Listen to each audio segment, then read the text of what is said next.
Nasubukan mo na bang magluto ng creamy bacon with mushroom? Kung hindi pa, para sa'yo ang video nito. Dahil dito ay magluluto tayo na creamy bacon with mushroom. Simulan na natin ating pagluluto. Mayroon nga tayo ditong bacon. Ang gagawin ko lang dito ay isisir lang natin ito. Bali, ginawa ko ay kinalahati ko ito para hindi masyado crowded. At kapag ganito na itsura ng ating bacon, ay maglalagay na tayo ng mapampalasa. Naglagay na nga ako dito ng pamintang durog. Susundan ko naman ng kaunting asin para manut na yung lasa dito sa ating lulutuing bacon. At once matusta na ito, katulad ng nakikita nyo, ay pwede na natin ito hanguin. Kumuha na nga ako dito ng lagayan at hinango ko na itong ating first batch na ating lulutuing bacon. Itatabi muna natin ito. At kung andyan ka pa rin at nanonood hanggang dito sa parte ng aking video, ibig sabihin na interesado ka sa aking niluluto, baka pwede mo naman i-comment kung taga saan ka para alam ko kung hanggang saan umabot ang aking video. Balik tayo dito sa ating nilulutong ulam. At this point nga ay natapos tayo sa ating pagsisir ng ating pangalawang batch na bacon. Kaya naman ay hanguin din natin ito at isabay natin ito sa ating unang batch na bacon. Tabi muna natin ito. Nang may tabi ko na nga yung ating lulutuing bacon dito naman sa parito, ay magsisimula na nga tayo mag-isa. Naglagay na nga ako dito ng butter.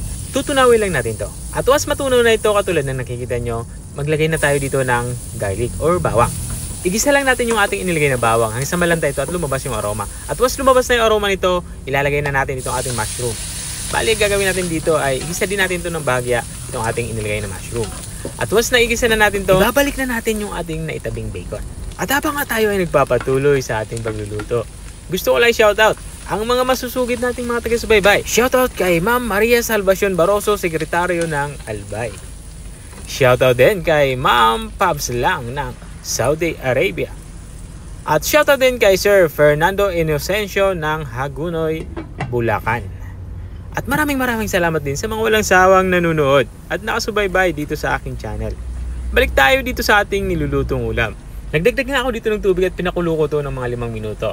At this point naman ay naglalagay na ako ng all-purpose cream. Isang pouch ng all-purpose cream yung aking inilagay dito. Inubos ko na ito para mas maraming cream, mas masarap, di ba?